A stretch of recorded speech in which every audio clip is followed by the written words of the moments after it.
Valentine सप्ताह पालन करने को वर्षा बादल को चुंबन दिवस आरंभ हुए चाह कपरू।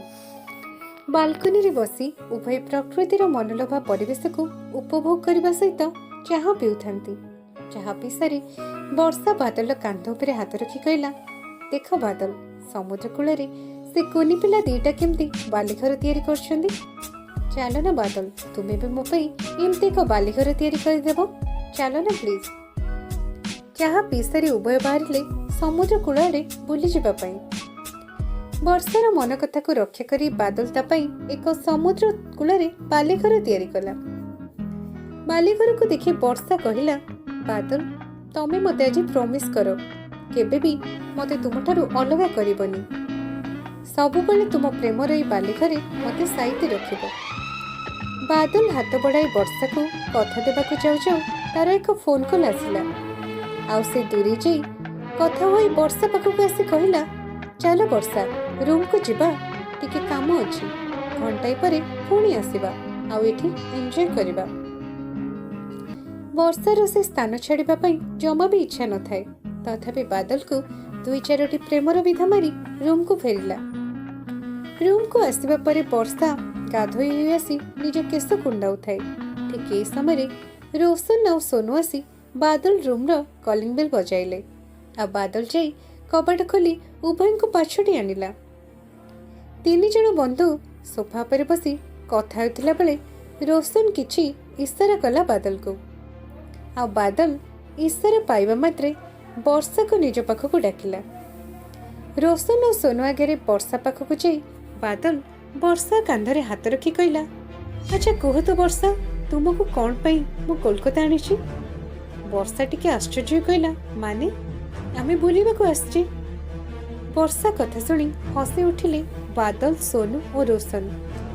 हस बंद करी बादल कहला, तमे कौन भावुच, एते दिन तुम पछरे समय बर्बाद करी एते सब टंका खर्च करी तुमको एठा को आनिछि कौन बुलिबा पई। अरे नाई, तुमको तो आमे तीन जण उपभोग करबा पई एठा को आनिछु। आ तुमर से बेस्ट फ्रेंड आकाश जे कि सब बेले छाई परी तुम सह लागी रहे, आज से भी नाई, सेति पई तो तुमको एका आनिबा को कोलकाता मु ही प्लान करिथिली। आ आज देखो मो प्लान सक्सेस होई जाईछि। बादल पाटिरो ए सब कथा सुनी स्थाणु पलटि जाइथे वर्षा। छल छल लुह आ थर थर कंठरे वर्षा बादल को कहला, तते मो मो मन मंदिर देवता भाभी सबुदिन पूजा करुथिली, हेले आज जानुची तू होचु नारी मांस लोभी गोटे कुकुर। छी, कहा जीवन सो खेलिबाकू तते टिके लाज लागुनी। एमती कही वर्षा बादल गोड़ तले पड़ी ताकू नेहुरा होई छाड़ी देबा पई मिनती कला। हेले कामनार निआरे जळुथिबा से तीनी देहलोभी राक्षस ए सब कथा को हसरे उड़ाई चलथांती। ठीक ए कराल हस मध्यरे हठात पवन भासी आसिला रूम रो ठक ठक हेबार शब्द। बादल टिके भयभीत होई कबाट खोली निज आखि को विश्वास करि पारलानी। ता सामने रे थिले आकाश, परी और आउ किछि पुलिस। बादल को रूम भीतर को टाणी दुई चारिटा चापुड़ा लगैला आकाश।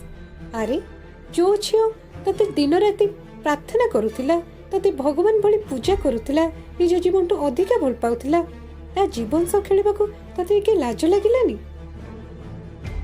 दुष्कर्म उद्यम, अपहरण, युवती चालाण केस रे बादल, रोशन और सोनू को गिरफ करिनेला पुलिस।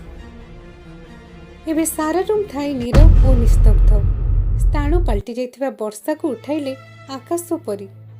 वर्षा किछि भी न कही आकाश और परीर कांधरे मुंड रखी कांदिबाकू लागिला।